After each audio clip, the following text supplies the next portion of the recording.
Welcome back to the AI Med 25 Insight series. I'm Saul Marquez, recording live here from San Diego, and I'm with the amazing Dr. Yves Lussier. He is the department chair of Biomedical Informatics and professor of medicine. Yves, welcome to the podcast.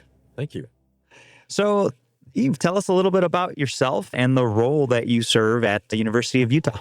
I've been serving that role for 4 years. The goal was really to enhance the oldest department of biomedical informatics in the US and likely the world within a year or two. 3 such instances started in the 1960s. That's where AI and biomedical informatics were first conceived. Wow. University of Utah had the earliest electronic record, trained the individuals that became the founder of the field in Taiwan, the first department chair at Harvard, the first department chair at Columbia University, and the list goes on. Large organizations such as the American Medical Informatics Association, HL7, the LOINC codes were all conceived there by some of the faculty or the founders and led to this amazing era where electronic records are universal.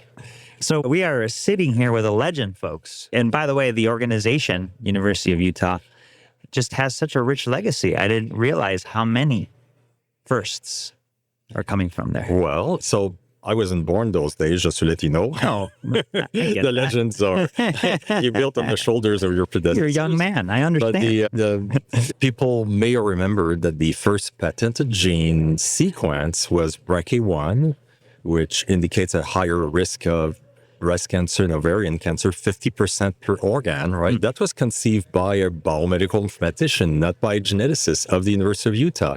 The innovation was to use large clinical databases with large ancestry databases, which they had in Utah, and discovered before the remainder of the world where the location of the gene was, and that led to the companies such as Myriad Genetics. Wow.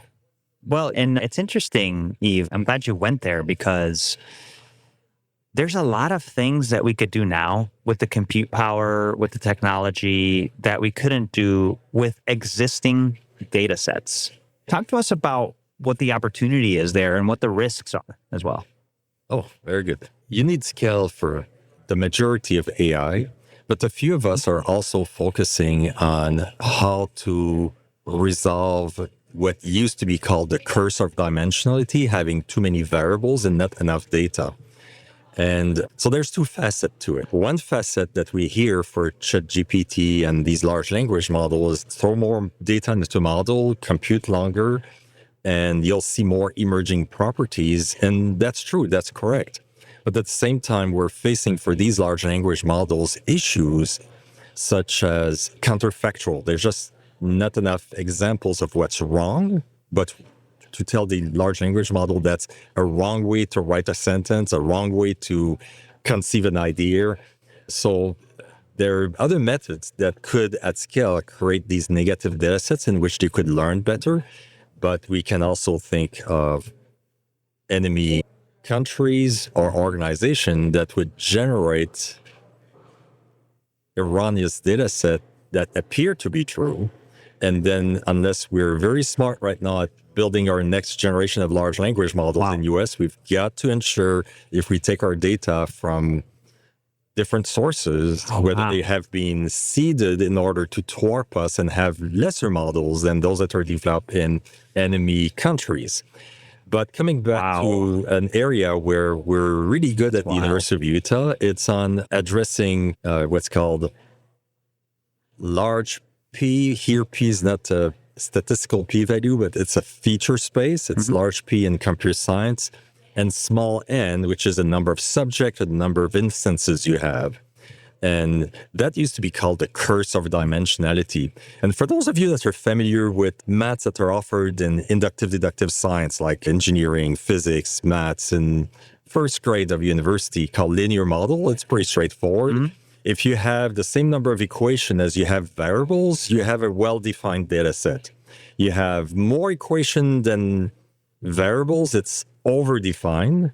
And sometimes there's not even a solution to that. And if you have less equations than variables, you're underdefined. So there are instances, for example, in personal genomics, where you may have 25,000 gene expression measured in a patient only twice, maybe before and during treatment. Can you make some sense out of that? Now, we're speaking of n equal to two instances in one patient and 25,000 variables. In the past, this Equals was P. it was painful. It was called curse of dimensionality. It was a statistical nightmare. But our team and some of our colleagues have reduced new statistics, and it's called the blessing of dimensionality. And we can solve The blessing of dimensionality. and you can identify altered pathways in patients due to some drugs. And with these N of 1 trials, single subject studies, we can resolve why are they resistant to therapy or why are they super responders with a simple blood sample, maybe with a provocation cellular assay ex vivo in Petri dishes and a control assay. And that's all it takes. And overnight, you get a solution to their edge case, which could be a super responder or a resistance to a therapy, or predicting a resistance or super response before undergoing 3 months of treatment and averting unnecessary costs, and especially if it's cancer, unnecessary treatment and addressing the real treatment. So it's very exciting times where It really is. you do have this question of large data sets and mathematics that could be used with AI against large data sets, but there's also the pearls of wisdom to be obtained in smaller data sets as well, which in the past were impervious to our analytical tools. This is fantastic. I love this discussion. And what have you seen at the meeting that has surprised you? Well, we've got some keynote speakers that speak with substance and brevity, which in science, we need more of those. Brilliant. So we've Love substance and brevity together. Exactly. So we've got some of these corporate speakers that have this skill set. This is a skill set I come more I'm a physician, engineer, informatician. I come more from the scientific side, though I'm also an entrepreneur. Oh, you are? Yes. What are you doing out there? A long time ago, when I was a resident in medicine, I conceived the first pen computer for physicians with an AI on it in 1991. Oh, what? An AI over pen computing with handwriting recognition. The system is called Purkinje. The company still exists. It was used in about 4,000 clinics and hospitals. And we had... So it's like digital writing? Digital writing, yes. And handwriting recognition. And handwriting To recognition. the concept. So instead of an electronic record based on a system of record, it was an electronic record based on a system of intelligence. Conventional electronic record that were conceived earlier and that are still mainstream in US, such as Cerner and EPIC, use standard terminologies and flat data dictionaries as their building blocks.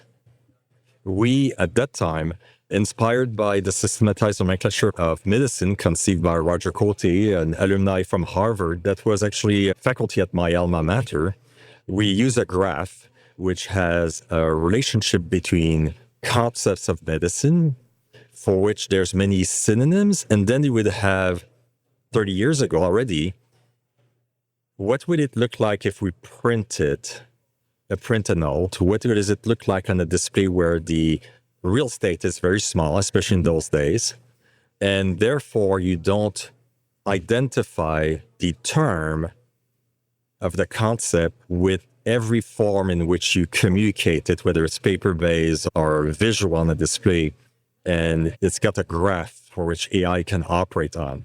Basically, what it gave us is within the end of the note, the physician would know how much they could bill for. They could attribute the reason for which they would bill.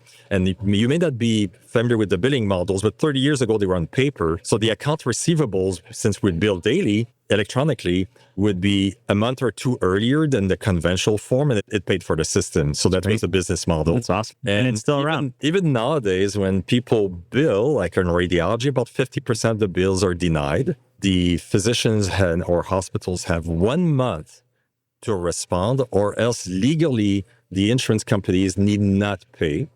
Often there's a bolus of rejection of bills in mid-November to mid-December. It just happens to coincide with holidays. And that means that administrative staff need to be staffed to such a height yearly to address these deliberate bonuses from health insurers that deny on specific times, because if you forget to bill within 30 days, they're legally not obliged to pay for it. So there's a lot That's a of big problem. contortion into Yeah. the billing system. So I'm an expert at billing as well, Wow. as well as genomic medicine. Man, look at that. Wow. That's impressive. Very impressive, Yves. What's the riskiest thing you've ever done?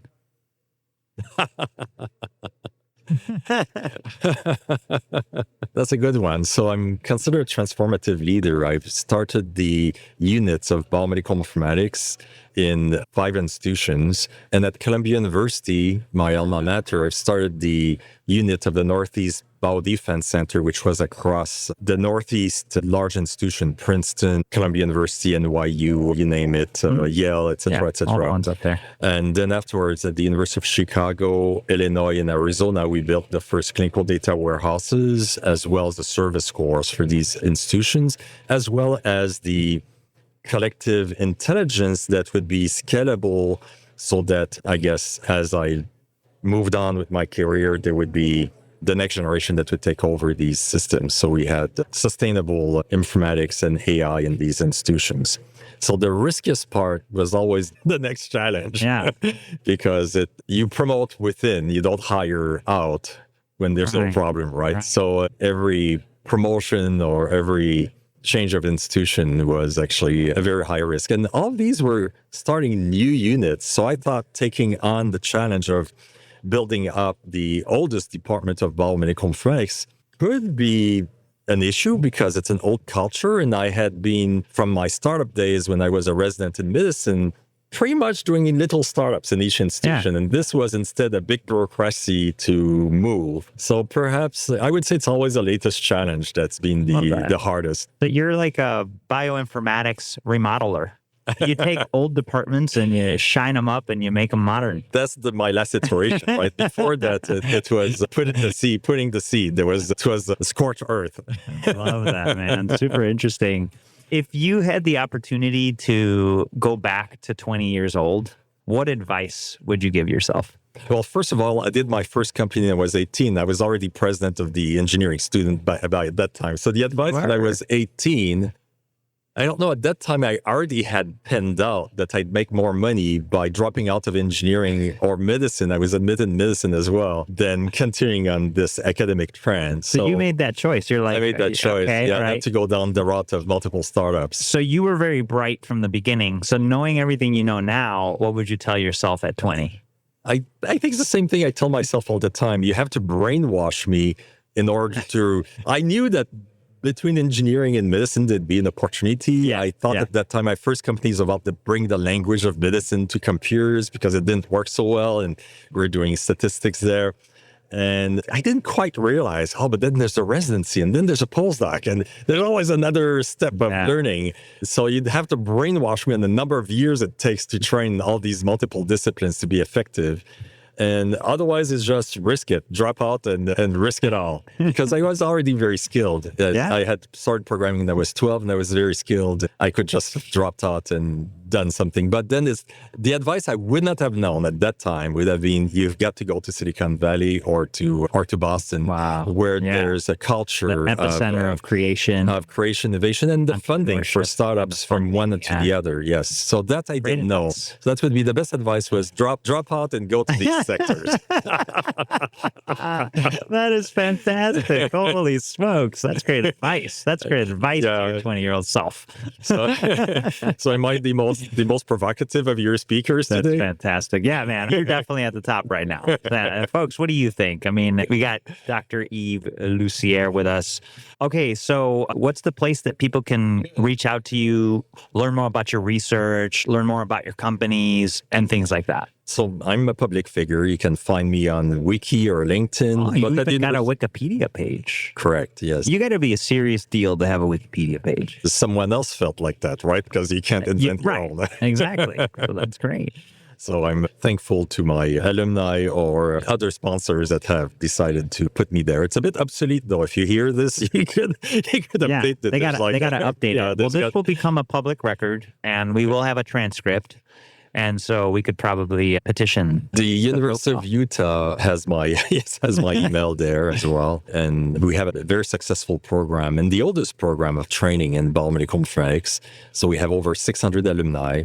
Many of our alumni have done, as I said, fantastic thing, pioneered informatics in Taiwan. I was there recently because the Checkley, which we will award next week at the American Medical Informatics Association, also transformed the legal aspect of Taiwan. So believe it or not, you can get access to your electronic entire set of data across any provider in one place, at any place, anywhere in Taiwan. No whether kidding. it's a pharmacist, a physician, you can decide which part of your record you give access to another provider or the entirety, including everything, which is a hard thing to do in the US. Our interoperability is just on billing and surface level, unless you're part of the network of EPIT or the network of Cerner, where you do have surface interoperability between different implementation of EPIC or different implementation of Cerners. You don't really have integrated interoperability at the concept level, but they have that in Taiwan. So Jack Lee is a phenomenal graduate of ours, but we had plenty of others. The founder, as I pointed out earlier, of the Department of